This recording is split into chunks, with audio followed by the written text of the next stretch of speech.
The lord. Revival voice TV program చూస్తున్న మీ అందరికీ మా హృదయపూర్వక వందనాలు తెలియజేస్తున్నాం. ఇప్పుడు మా నాన్నగారు బిషప్ కొత్తపల్లి సుధాకర్ పాల్ గారు వాక్యాన్ని అందిస్తుండగా మీరందరూ శ్రద్ధగా విని దైవ దీవెనలు పొందండి. చూడండి, ఈరోజు మరి పాత నిబంధన ప్రార్థన విధానాన్ని మీకు నేను చెప్పాలని ఇష్టపడుతున్నాను. పాత నిబంధనలో ఒక ప్రార్థన విధానం ఉంది. మోషే ఒక రకంగా ప్రార్థించేవాళ్ళు. ఆ ప్రార్థనా విధానాన్ని మనం నేర్చుకుందాం. దేవునికి స్తోత్రాలు చెల్లిద్దాం. హల్లెలూయా. చూడండి, ఇది ప్రార్థన మనం అనుకోవచ్చు మోషే ప్రార్థన అని చెప్పొచ్చు, లేకపోతే ఓల్డ్ టెస్టమెంట్ ప్యాటర్న్, అంటే పాత నిబంధన యొక్క పద్ధతి ప్రార్థనలు ఎలా చేసేవారు, దాంట్లో కొన్ని విషయాలు మనం నేర్చుకుందాం. దేవునికి స్తోత్రాలు చెల్లిద్దాం. అందరూ కూడా ఎఫెసీయులు రాసిన పత్రిక 6వ అధ్యాయము 18వ వచనం. ఎఫెసీయులకు రాసిన పత్రిక 6వ అధ్యాయం 18వ వచనం. 6వ అధ్యాయం 18వ వచనం. ఆత్మ వలన ప్రతి సమయమందును ప్రతి విధమైన ప్రార్థనను విజ్ఞాపనను చేయుచు ఆ విషయమైన సమస్త పరిశుద్ధుల నిమిత్తము పూర్ణమైన పట్టుదలతో విజ్ఞాపన చేయుచు మెలకుగా ఉండుడి. దేవునికి స్తోత్రాలు చెల్లిద్దాం. ఈ వచనంలో అపోస్తలుడు పౌలు ఎఫెసీకి 2 మాటలు చెప్తాడు. ఎఫెసీలో ఉన్న సంఘానికి ఏమని? ప్రతి సమయమందు. అందరు చెప్పండి, ప్రతి సమయమందు అని చెప్పాలి. అందరు కూడా చెప్పాలి, ప్రతి సమయమందు. బాబు యవనస్తులు మాట్లాడరా? ప్రతి సమయమందు. రెండోది ప్రతి విధమైన. ప్రతి సమయం అంటే ఒకప్పుడు ప్రార్థించడానికి చాలామందికి ఈ లోకంలో మనం చూస్తాం. అనేక రకాలు. చాలామంది ఎలా అంటే సమయంతో వాళ్ళకు టైం ఉంటుంది. ఆ టైంలోని కొంతమంది తెల్లవారుజామున ప్రార్థిస్తారు, తర్వాత మధ్యాహ్నం ప్రార్థిస్తారు, తర్వాత సాయంత్రం ప్రార్థిస్తారు, తర్వాత రాత్రికి ప్రార్థిస్తారు. కొంతమంది ఆ టైము ఆ గడియ దాడితే అట్లా. కానీ మన ప్రభువు ఏం చెప్తున్నాడంటే మనకిచ్చిన గొప్ప విషయం ఏంటంటే ప్రతి సమయం. నువ్వు వంట చేస్తా ప్రార్థించవచ్చు, షాపులో ఉండి ప్రార్థించవచ్చు, బండి పోనిస్తూ ప్రార్థించవచ్చు, లేకపోతే స్నానం చేస్తా ప్రార్థించవచ్చు, వాష్రూమ్లో ఉండి ఎక్కడున్నా సరే నువ్వు ప్రార్థించడానికి ఏ అడ్డులు లేవు. దేవునికి స్తోత్రాలు చెల్లిద్దాం. ప్రతి సమయంలో కూడా నువ్వు ప్రార్థించవచ్చు. ప్రార్థించడానికి ఏ సమయంలో, రాత్రి నిద్ర పట్టలేదా ప్రార్థించుకోవచ్చు, ఉదయకాలం ప్రార్థించు, మధ్యాహ్నం, అసలు నీకు ఎప్పుడు సమయం దొరికితే అప్పుడు నువ్వు ప్రార్థించవచ్చు. దేవునికి స్తోత్రాలు చెల్లి. ప్రార్థించడం అంటే ఏంటి? ప్రభుతో మాట్లాడడం. దేవునికి స్తోత్రాలు చెల్లిద్దాం. పక్క వాళ్ళు చెప్పండి, ప్రార్థించడం అంటే ప్రభుతో మాట్లాడడం అని చెప్పండి. ప్రార్థించడం అంటే దేవునికి స్తోత్రాలు చెల్లిద్దాం. ఎందుకు నువ్వు ప్రభుతో మాట్లాడాలి ఈరోజు? నిర్గమాకాండము 25వ అధ్యాయం 8-9 వచనాలు చదువుదాం. నిర్గమాకాండం 25వ అధ్యాయం 8-9 వచనాలు. నేను వారిలో నివసించున్నట్లు వారు నాకు పరిశుద్ధ స్థలముగా నిర్మింపవలెను. వారు నాకు పరిశుద్ధ స్థలమును నిర్మింపవలెనను. నేను నీకు కనపరుచు విధముగా మందిరం యొక్క రూపము, దాని ఉపకరణములన్నిటినీ రూపమును నిర్మింపవలనని మోషేతో దేవుడు చెప్పాడు. దేవునికి స్తోత్రాలు చెల్లిద్దాం. వీళ్ళు ఏం చేశారని చూడండి. మోషే, ఇప్పుడు మనం నేర్చుకునేది ఏంటంటే మోషే చేసిన ప్రార్థనా పద్ధతి. పాత నిబంధనలో ప్రార్థనా పద్ధతి కొన్ని విషయాలు మనం నేర్చుకుంటూ ఉన్నాం. చూడండి, ఇది మనకు తెలిసినప్పుడు ఈ విధంగా మనం ప్రార్థించవచ్చు. ఇక్కడ జరిగిన విషయం ఏంటంటే మోషే మరి 430 ఏళ్ళు ఐగుప్తు దేశంలో ఇశ్రాయేలు బానిసలుగా ఉన్నప్పుడు దేవుని ప్రజలు వాళ్ళని విడిపించి బయటికి తీసుకొచ్చిన తర్వాత దేవుడు ఆయనకు చెప్పాడు ఏమనంటే, ఇదిగో నేను వారిలో నివసించాలనుకుంటున్నాను, వారి మధ్య ఉండాలనుకుంటున్నాను.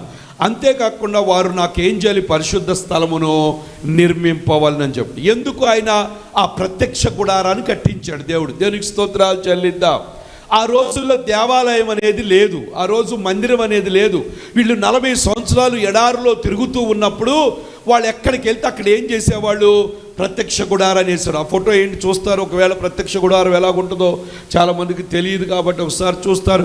ఆ టెబర్నాకల్ చూడండి, అవి మొబైల్ మందిరాలు అన్నమాట. ఆ స్క్రీన్స్ మీద మీరు చూడొచ్చు. వేసారా? ప్రత్యక్ష గుడారం చూడండి, ప్రత్యక్ష గుడారం అన్నమాట. దేవునికి స్తోత్రాలు చెల్లిద్దాం.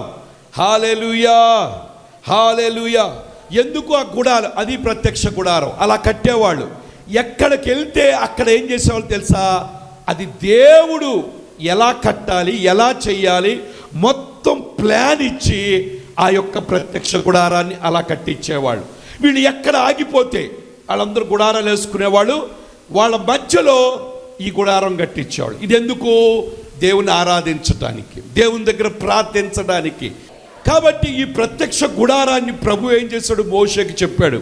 ఎందుకని? అయ్యా, ఈ గుడారం మీరు ఎందుకు కట్టాలి అంటే, నేను మిమ్మల్ని కలుసుకోవాలి, మీ మధ్య నేను నివసించాలి. ఒకటి. రెండోది ఏంటో తెలుసా? నాకు పరిశుద్ధ స్థలాన్ని మీరేం చేయాలి? నిర్మించాలి. దేవునికి స్తోత్రాలు చెల్లిద్దాం. హల్లెలూయా, హల్లెలూయా. ఈ పరిశుద్ధ యొక్క ప్రత్యక్ష గుడారిని కట్టినప్పుడంట, అది అలాగే ఉంచండి, నిర్గమాకాండము 33:11 చూడండి. మనుష్యుడు, నిర్గమాకాండం 33:11, మనుష్యుడు తన స్నేహితునితో మాట్లాడునట్లు యెహోవా మోషేతో ముఖాముఖి మాట్లాడుచుండారు. చెప్పండి కూడా దేవునికి స్తోత్రాలు చెప్పండి. హల్లెలూయా, హల్లెలూయా, హల్లెలూయా. దేవునికి స్తోత్రాలు చెల్లిద్దా. హల్లెలూయా. ఈ ప్రత్యక్ష గుడారంలో ఏమయ్యేదో తెలుసా అంటే, దేవుడంట ఒక మనుష్యునితో ముఖాముఖి మాట్లాడుతున్నట్లు, మనుష్యునితో ముఖాముఖి మాట్లాడుతున్నట్లు దేవుడంట మోషేతో ఏం చేశాడంట? ముఖాముఖి. ఇప్పుడు ఏ విధంగా మీతో నేను మీ ముఖాన్ని చూసి మాట్లాడుతున్నట్లు దేవాది దేవుడు మోషేతో అలా మాట్లాడు. నాతో కూడా అలా మాట్లాడని ఆశపడిన వాళ్ళు ఎవరైనా ఉంటే దేవునికి స్తోత్రాలు చెప్పండి. హల్లెలూయా. అలా మాట్లాడాలంటే నువ్వేం చేయాలి? నువ్వెవరితో మాట్లాడాలి?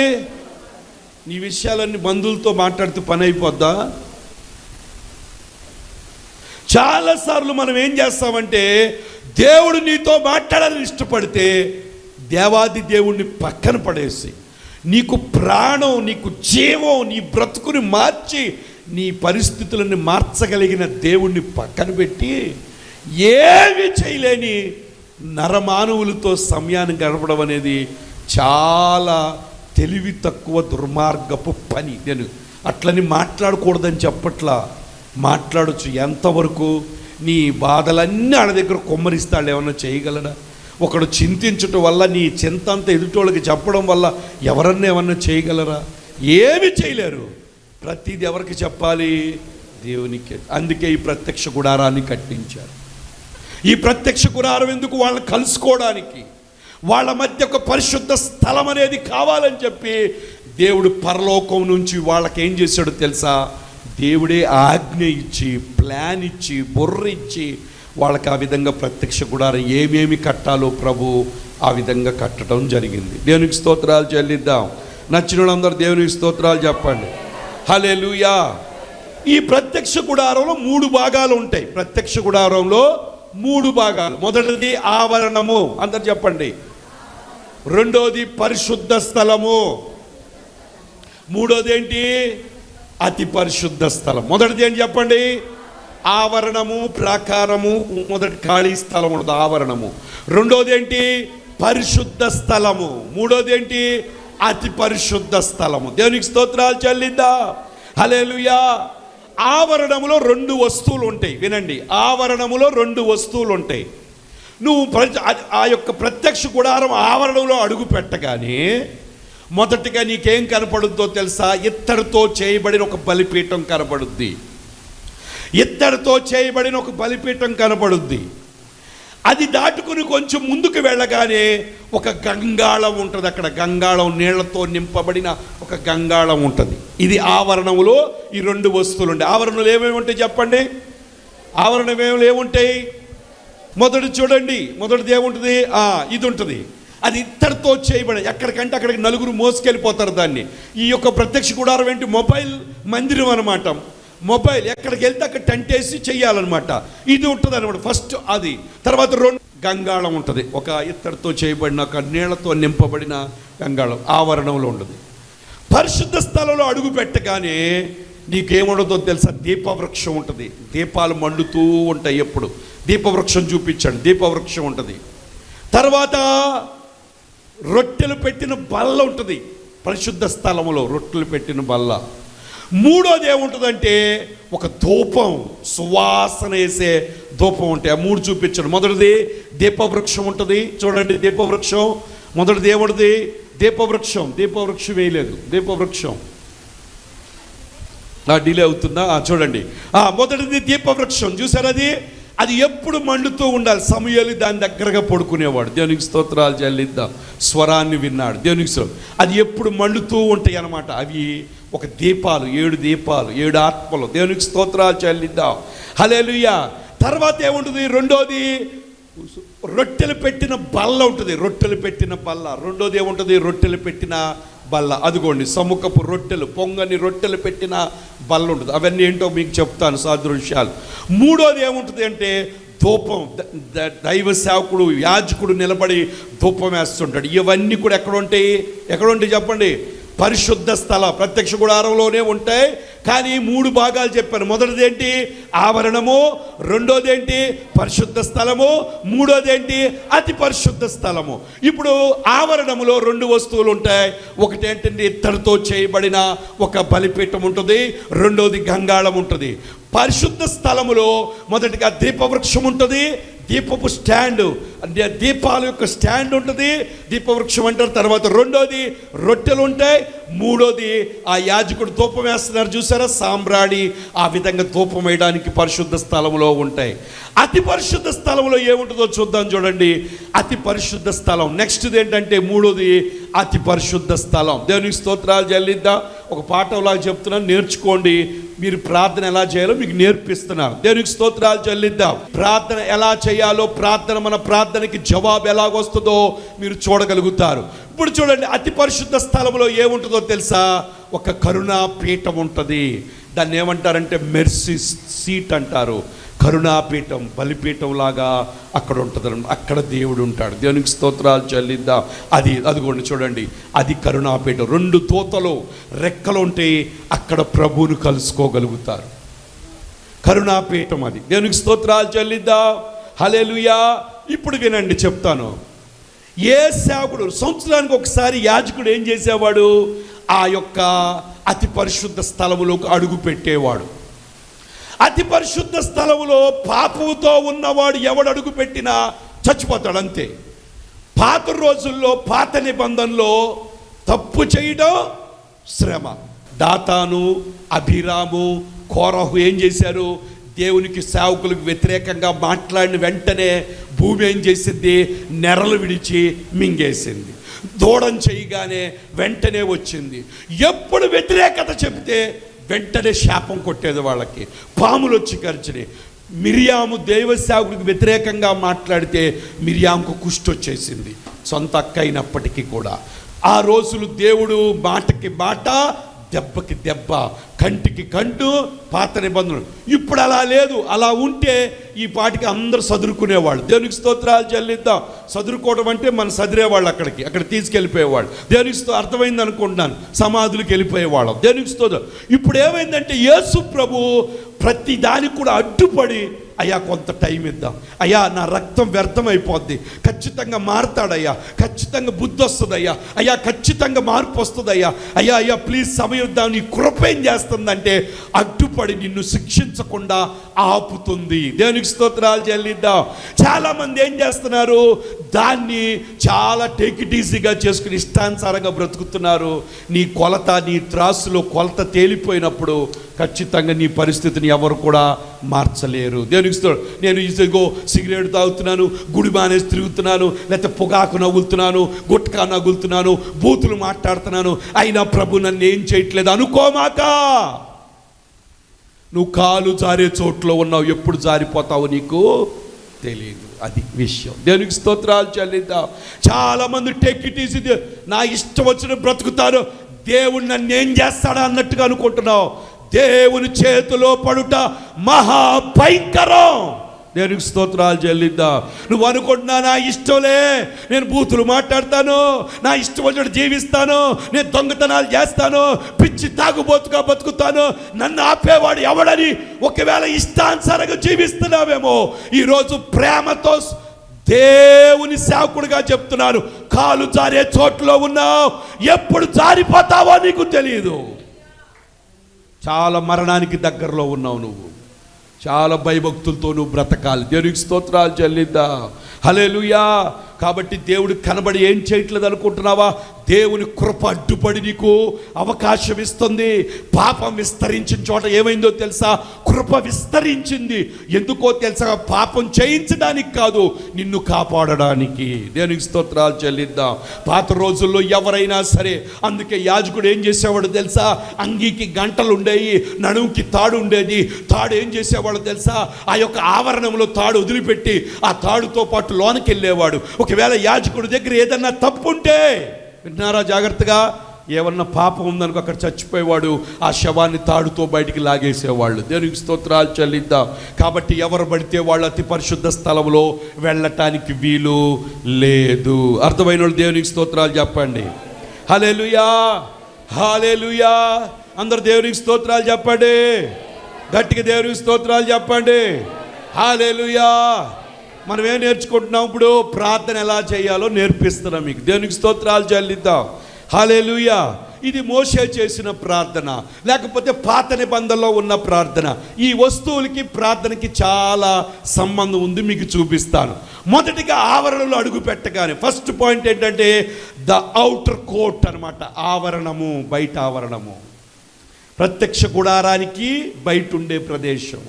నిజంగా ఇప్పుడు దేవుడు అలాగా ఆ యొక్క ప్రత్యక్ష గుడారాలు కట్టమంటే మనకి చిన్న చిన్న ప్లేసులు చాలవు. ఎందుకో తెలుసా? ప్రత్యక్ష గుడారంలో వచ్చే ప్రతి వాళ్ళు కూడా వాళ్ళకి స్థాయికి తగ్గట్టుగా మేకనో గొర్రెనో ఎద్దునో తీసుకొచ్చేవాళ్ళు, దాన్ని బలిచ్చేవాళ్ళు, దాని అంతరాలు పేగులన్నీ కూడా కాల్చేసేవాళ్ళు. తర్వాత వీటిని కొంత వండేవాళ్ళు.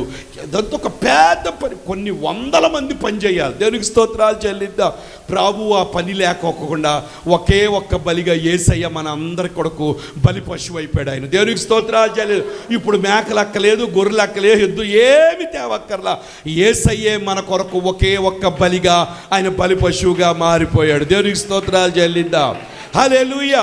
ప్రియమైన దేవుని బిడ్డలారా, ఈ యొక్క ఔటర్ కోడ్ ఆవరణంలోకి రాగాన్ని మీకు చెప్పేనే ఉంది. ఇత్తడితో చేయబడిన ఒక బలిపీఠం ఉంటుంది, ఇత్తడి బలిపీఠం. అక్కడ ఆ బలిపీఠం ఏంటో తెలుసా? చూడండి, ఏంటంటే ఫస్ట్ ఔటర్ కోర్ట్లోకి మనం రాగానే ఫస్ట్ చేయాల్సిన పని, అంటే ప్రార్థన ప్రారంభించగానే నువ్వు చేయాల్సిన పని ఏంటి తెలుసా? మొదటిగా అందుకే చూడండి, దేవునికంటే కృతజ్ఞతాస్తుతులు చెప్పాలి. ప్రార్థన ప్రారంభించేటప్పుడు డైరెక్ట్గా నువ్వు అతి పరిశుద్ధ స్థలంలోకి వెళ్ళకూడదు. నువ్వు ఆవరణలో ఉన్నావు కాబట్టి ఆవరణలో నువ్వేం చేయాలి? అది కదమ్మా, ఆవరణలో ఉన్నావు కాబట్టి ఏం చేయాలో తెలుసా? నువ్వు ఫస్ట్ చేయవలసింది ఏంటంటే, ఆవరణం దేనికి గుర్తు అంటే దేవునికి కృతజ్ఞతాస్తుతులు నువ్వు చెల్లించాలి. చూడండి, కీర్తనలో 100వ కీర్తన 4వ చరణం, కృతజ్ఞత అర్పణలు చెల్లించుచు ఆయన గుమ్మములోకి ప్రవేశించుడి. దేవునికి స్తోత్రాలు చెల్లిద్దాం. హల్లెలూయా, హల్లెలూయా. కృతజ్ఞతాస్తుతులు చెల్లించుచు ఏం చేయాలంట? ఆయన గుమ్మాల్లోకి ఏం చేయాలంట? మొదటిగా నువ్వు ఆయన గుమ్మంలోకి ప్రవేశించేటప్పుడు ఏం చేయాలో తెలుసా?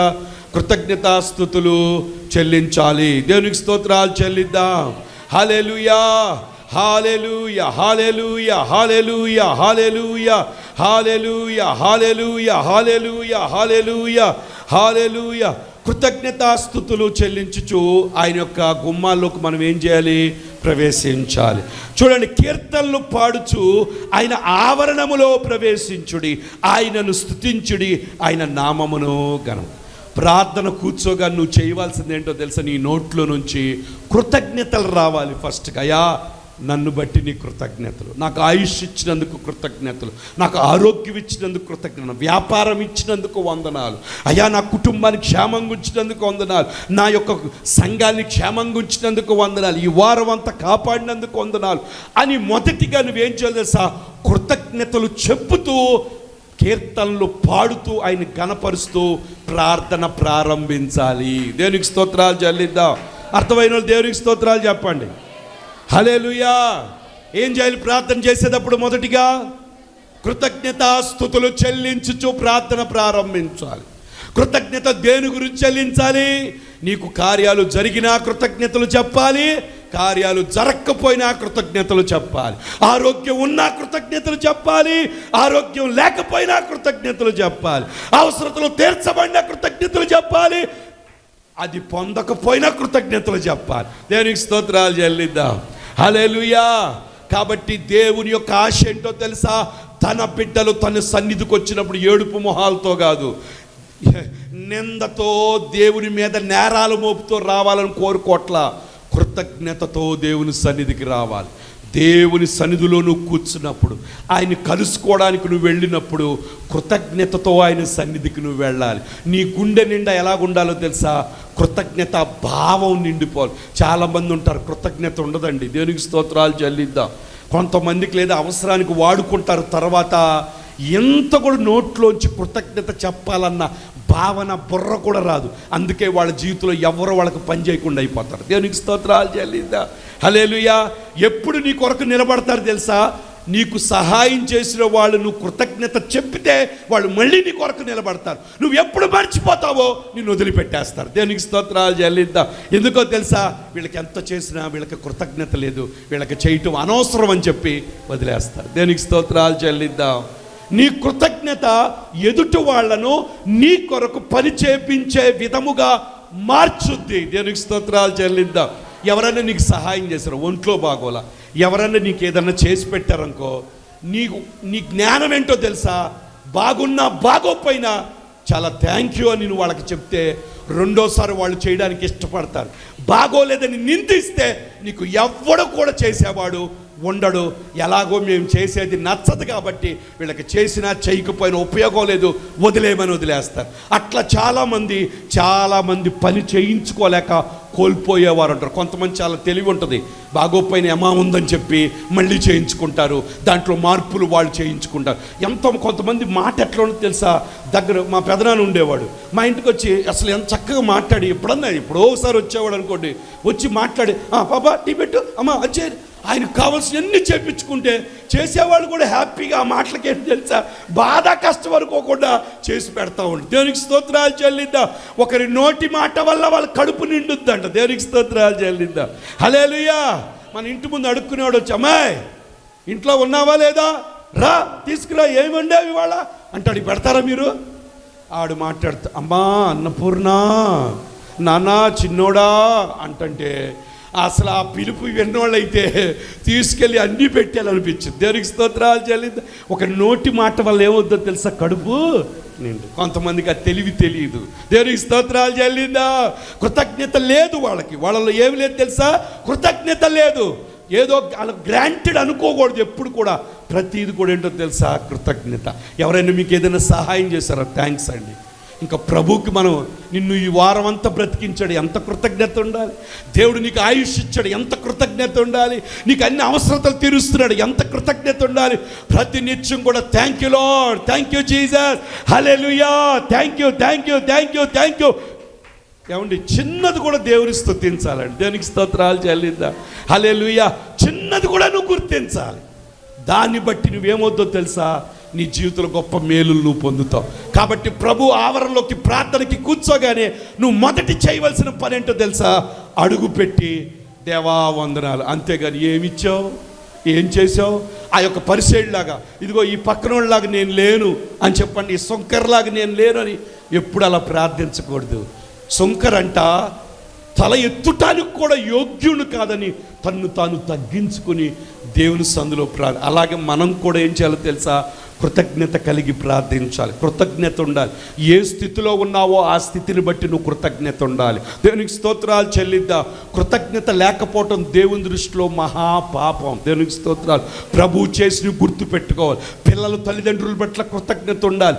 భార్య భర్త పట్ల కృతజ్ఞత ఉండాలి. భర్త భార్య పట్ల కృతజ్ఞత ఉండాలి. ప్రతి వారు కూడా కృతజ్ఞత కలిగి, అమ్మా ఇదిగో నీ వల్లే లాగుంటున్నావు, అయ్యా బాబు మీ వల్లే మీరు ఈ విధంగా చేసి ఎంతో థ్యాంక్స్ అనగాలి.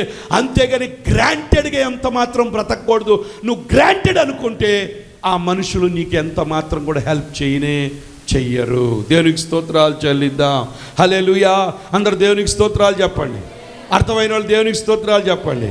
కృతజ్ఞత అర్పణలు చెల్లించుచు, ఏమన్నారు తెలుసా? కృతజ్ఞత అర్పణలు. ప్రభు సన్నిధికి వచ్చినప్పుడు ఆ వారం అంతా దేవుడు నీకు ఇచ్చిన దానిలో తీసుకుని ప్రభు దగ్గరికి ఏం చేయాలంటే నువ్వు కృతజ్ఞత అర్పణలతో దేవుని చెల్లించుచు ఆయన గుమ్మంలోకి ఏం చేయాలంట? నిజంగా వాళ్ళు వచ్చేటప్పుడు ఏం చేస్తారో తెలిసి ఆవరణలోకి ఒక్కొక్కరు ఒక్కొక్క పశువు వాళ్ళకున్న ఆస్తి కొలది అవి తీసుకుని ఏం చేస్తారు? అర్పణలు ప్రభు సన్నిధిలో అడుగు పెడతారు. ఇప్పుడైతే మనం ఆ పశువులు అక్కర్లేదు. 5 వేస్తే మళ్ళీ నేను సోమవారం నుంచి వాటిని నేను తోలుకెళ్ళాలి, గడ్డి కోసుకురావాలి, నాకు కుదరదు, అవన్నీ నా వల్ల కాదు. కాబట్టి ఇప్పుడు ఏంటి తెలుసా? దేవుడు నీకు ఇచ్చిన రాబడి. అదిగో చూడండి, మీకు ఒక స్లైడ్ వేసారు చూడండి, చాలా మంచి స్లైడ్. చూసారా? ఇంకొక ఉండేది, దాంట్లో ఆ అర్పణతో అడుగు పెట్టాలి. అంటే నీ హృదయంలో ఆ భావనతో, అలాగే దేవుడు నీకు ఇచ్చిన దానిలో ఈ వారం అంతా కష్టపడ్డావు, ఒక 10,000 వచ్చిననుకో, ఆ 1,000 రూపాయలు తీసుకుని ఒక కవర్లో పెట్టుకుని, ప్రభువా ఇదిగో ఈ అర్పణతో నీ దగ్గరికి వస్తాను. ఉట్టి చేతులు, మనం ఎవరు చుట్టాలు ఇంటికి వెళ్ళాలనుకోండి, ఉట్టి చేతులతో వెళ్తామా? మినిమం ఎవరైనా సరే 1 డజన్ అట్టుపళ్ళన్నా తీసుకెళ్తారు. పళ్ళు తీసుకుని వెళ్తారు ఎవరన్నా? ఉట్టికి వెళ్తారు ఎవరన్నా? ఎవ్వరు వెళ్ళరు. ఇంత జ్ఞానం ఉన్నోడు ఎవ్వడు ఉట్టికెళ్ళాడు. ఏదో ఒకటి. ఎందుకో తెలుసా? అది మనకు నేర్పిన సంస్కారం, అది ఒక గ్రాటిట్యూడ్, కృతజ్ఞత.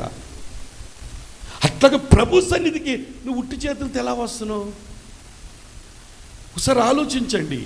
దేవుని వాక్యం చెప్తుంది కదా, కృతజ్ఞత అర్పణం చెల్లిస్తూ ప్రభు సన్నిధి. అందుకే మనం చెప్తాం, ఆ బియ్యంలో దశంభాగం తీసిపెట్టి, ఎందుకు అది పెట్టి మన పూర్వీకులు అందరూ చేసేది ఎందుకు? అదొక అర్పణ. అయ్యా ఈ వారం అంతా నాకు భోజనం ఇచ్చావు, ఇదిగో ఆ భోజనంలో కొంత నీ కొరకు రోజు తీసా, నేను తినే ఆహారంలో రోజు నీకు భాగం ఇచ్చానయ్యా, ఇదిగో ఈ భాగాన్ని మళ్ళీ వారానికి తీసుకొచ్చి ఇక్కడ పెడుతున్నా. ఈ భాగం మనం తింటాం కదా, రోజు వృద్ధులకి మనం భోజనం పెడుతున్నాం, రోజు వృద్ధులకి వాళ్ళకి ఉపయోగపడతాయి. దేవునికి స్తోత్రాలు చెల్లిద్దాం. హల్లెలూయా. చేయకూడదు, అది మంచి పద్ధతి కాదు. అది రోజు మీ ఆహారంలో దేవునికి భాగం ఇవ్వకూడదా? ఇవ్వకూడదా? ఎప్పుడో ఒకసారి కాదు, రోజు ఆ భాగం పక్కకు పెట్టి ప్రభువుకి తీసుకొచ్చి ఆ వారం ప్రభువుకి ఇస్తే ఎంత సంతోషం అంటారు. మీరు ఉట్టి చేతులతో ఉండరు, అర్పణ తీసుకుని ఏం చేస్తారు? ప్రభు దగ్గరికి వస్తారు. దేవునికి స్తోత్రాలు చెల్లిద్దాం. హల్లెలూయా. ఇంకేమన్నారు తెలుసా? కీర్తనలు పాడుచు ఆయన ఆవరణంలో పాటలు పాడుకుంటూ దేవుని దగ్గరికి రావాలి. అమ్మో వెళ్ళలేకపోతున్నాను, ఏంటి ప్రార్థన? అట్లా కాదు. అబ్బో దేవుని ప్రభుని కలుసుకోవడానికి నేను ఇందా చెప్పాను, మీరు ఎందుకయ్యా ఈ మందిరం అంటే, నేను ఆయన కలుసుకోవాలి, వాళ్ళతో ముఖాముఖి నేను మాట్లాడాలి. ఆ రోజు మోషేతో ఆయన ముఖాముఖి మాట్లాడాడు. ఈరోజు ఈ వాక్యంతో నీతో ఏం చేస్తున్నాడు తెలుసా? ముఖాముఖి మాట్లాడుతూ ఉన్నాడు. ప్రభువుని కలుసుకోవడానికి నేను వెళుతున్నాను. ఏదో 4 గోళ్ల మధ్య కూర్చోడానికి కాదు నేను వెళ్ళేది మందిరానికి. ఎందుకో తెలుసా? నా ప్రభువుని చూడటానికి వెళ్తున్నాను, నా ప్రభుకి కృతజ్ఞత అర్పించడానికి వెళ్తున్నాను, నా ప్రభుకి నోటితో పాటలు పాడటానికి వెళ్తున్నాను, నా ప్రభువుని ఆరాధించడానికి వెళ్తున్నాను, నా ప్రభువుని ముఖాముఖి చూడటానికి నేను ఆ భావనతో మందిరానికి రావాలి. కొంతమంది మన పురుషులు, అమ్మ ఆయన వెళ్ళి నేను వస్తాను, నేను పడుకోవటం కాదు. ప్రభువుని చూడవా నువ్వు? ప్రభువుని చూడవా? అదే నీకు పొలం ఉంది, పొలం చుట్టానికి ఊరు వెళ్ళిపోట్లా, నీకు చెరువు ఉంది, చెరువు చుట్టానికి ఊరు వెళ్ళిపోట్లా, లేకపోతే ఏదైనా వస్తుందంటే అక్కడికి వెళ్ళి తెచ్చుకోవట్లా. ప్రభువుని చూడటానికి ఎందుకు? ఆ మనసు తీసేసుకోవాలి. నువ్వు ఆవరణంలో అడుగు పెట్టాలి, ఆవరణలో కృతజ్ఞతతో అడుగు పెట్టాలి, కృతజ్ఞతాస్తుతులు చెల్లిస్తూ ఉండాలి, కృతజ్ఞత అర్పణ తీసుకుని రావాలి. దేవునితో ముఖాముఖి కలుసుకునే సమయం ఇది. దేవునికి స్తోత్రాలు చెల్లిద్దా. హల్లెలూయా. అర్థమైన వాళ్ళు దేవునికి స్తోత్రాలు చెప్పండి. హల్లెలూయా, హల్లెలూయా, హల్లెలూయా. కాబట్టి ప్రత్యక్ష గుడారంలో ఈ ప్రార్థన చేసేటప్పుడు కూడా నువ్వేం చేయాలో తెలుసా? ముందుగా ప్రభు సన్నిధిలో కృతజ్ఞతలు చెప్తూ ప్రార్థన ప్రారంభించాలి. ప్రభువా నీకు స్తోత్రం, నీకు స్తోత్రం, ఈ వారం అంతా కాపాడిన స్తోత్రం, ఈ సంవత్సరం అంతా కాపాడినందుకు వందనాలయ్యా, వందనాలు. నా జీవితాన్ని బట్టి వందనాలు, నా కుటుంబాన్ని బట్టి వందనాలు, నా బిడ్డల బట్టి వందనాలు, నా సేవకులు బట్టి వందనాలు, నా వ్యాపారాన్ని బట్టి వందనాలు, మాకు ఇచ్చిన చేతి పనిని బట్టి వందనాలని ఆ కృతజ్ఞతను దేవుని ముందు మనం ఏం చేయాలి తెలుసా? కుమ్మరించాలి. దేవునికి స్తోత్రాలు చెల్లిద్దాం. ఇచ్చిన ఆరోగ్యాన్ని బట్టి వందనాలు.